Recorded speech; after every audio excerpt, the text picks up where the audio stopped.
That third failure in a row, did you think, I need to pack this in? Never. Why not? I don't ever give up. I mean, I'd have to be dead or completely incapacitated. He has been referred to as the real-life Iron Man. He is the co-founder and CEO of Tesla, CEO of SpaceX, founder of The Boring Company, co-founder of Neuralink, founder of PayPal, and co-founder of OpenAI. According to Forbes, he is the 20th richest person in the world with a net worth of about $31.8 billion. He is Elon Musk, and here are his 10 rules for success. And then just work like hell. I mean, you just have to put in 80 to 100 hour weeks every week. Gosh, and that's then a lot of work. All those things improve the odds of success. Okay. I Great. mean, if other people are putting in 40-hour work weeks and you're putting in 100-hour work weeks, then even if you're doing the same thing, you know that in 1 year you will achieve what they achieve. You will achieve in 4 months what it takes them a year to achieve. Okay. I like your work ethic. So, all right. Thanks. Elon. You need to work, depending on how well you want to do, and particularly if you're starting a company, you need to work super hard. So what does super hard mean? Well, when my brother and I were starting our first company, instead of getting an apartment, we just rented a small office and we slept on the couch. And we showered at the YMCA, and we're so hard up we had just one computer. So the website was up during the day, and I was coding at night, 7 days a week, all the time. And I sort of briefly had a girlfriend in that period, and in order to be with me, she had to sleep in the office. So work hard, like every waking hour. That's the thing I would say, particularly if you're starting a company. And I mean, if you do simple math, say like, okay, if somebody else is working 50 hours and you're working 100, you'll get twice as much done in the course of a year as the other company. Have a high pain threshold. That's it. There's a friend of mine who's got a good saying, which is that starting a company is like eating glass and staring into the abyss. Okay, that's generally what happens, because when you first start a company, there's lots of optimism and things are great, and then so happiness at first is high. Then you encounter all sorts of issues, and happiness will steadily decline, and then you'll go through a whole world of hurt. And then eventually, if you succeed, and in most cases you will not succeed, and Tesla almost didn't succeed, came very close to failure. Then if you succeed, then after a long time you will finally get back to happiness. People want to be more like you. Really? And for the fate of humankind, I think it would be great to have more Elon Musks. So what do we need to do to become more like Elon?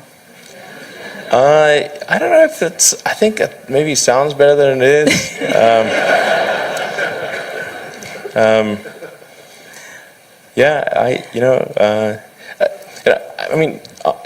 Honestly, like there's a friend of mine who's got a great saying about creating a company, which is trying to build a company and have it succeed is like eating glass and staring into the abyss. So, I mean, what tends to happen is it's sort of quite exciting for the first several months of starting a company, and then reality sets in. Things don't go as well as planned. Customers aren't signing up. The technology or the product isn't working as well as you thought. And then that can sometimes be compounded by a recession, and it can be very, very painful for several years. So I think, frankly, starting a company, I would advise people to have a high pain tolerance. People do not think critically enough. I mean, critical thinking is a skill in short supply, where people take too many things they assume too many things to be true without sufficient basis in that belief. So it's very important that people closely analyze what is supposed to be true and try to build up try to say, let's analyze things from first principles, not by analogy or not by convention. If you assume things are true by convention, which is actually what most people do, then it's difficult to gain insight into how things can be bettered. So, in any argument or any sort of train of thinking, you want to make sure that the underlying premises are valid and applicable, and then in reaching a conclusion, that the conclusion you're reaching is necessarily driven by the underlying premises and the interconnection between those premises. That may seem like a really simple thing to say, but most people don't do that. So it's really the foundation of rational thought. If somebody is doing something that is useful to the rest of society, I think that's a good thing. Like, it doesn't have to change the world. Like, if you're doing something that has high value to people, and frankly, even if it's like just a little game, or some improvement in photo sharing or something, if it has a small amount of good for a large number of people, I think that's fine. Like, stuff doesn't need to be changed the world just to be good. People tend to overweight risk on a personal level. It's one thing if you've got, a mortgage to pay and kids to support, and that if you were to deviate from your job, how are you going to feed your family and pay the rent? And okay, that's understandable. But let's say you're young and you're just coming out of college or coming out of high school or whatever. What do you risk? You're not going to starve. I mean, right.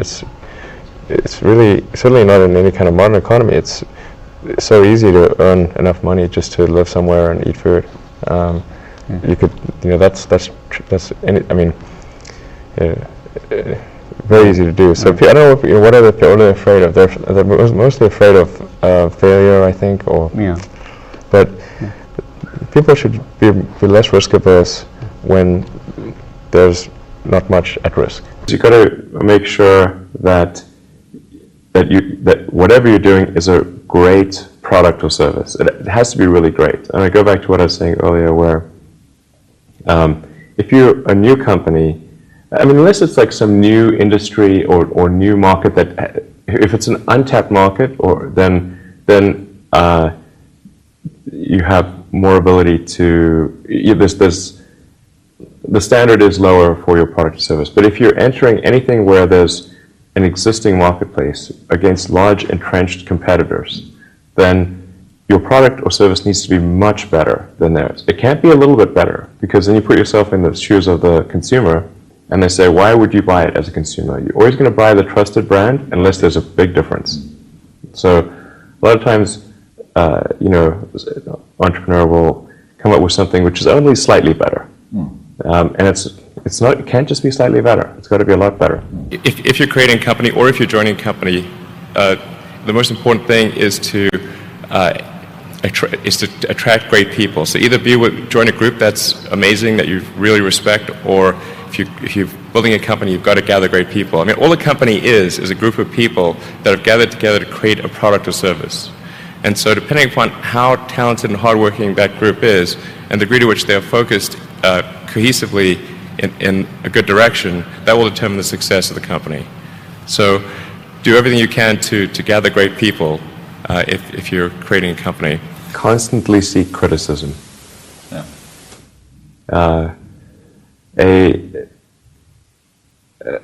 A well thought out critique of whatever you're doing is as valuable as gold.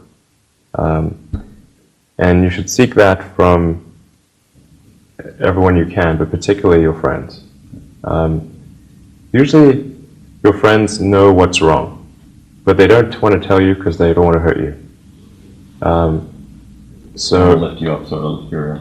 Yeah. So they say, I want to encourage my friend, so I'm not going to tell him what I think is wrong with his product. Yeah. It doesn't mean your friends are right, but very often they are right.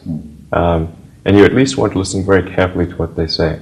And to everyone, if you're looking for, basically, you should take the approach that you're wrong.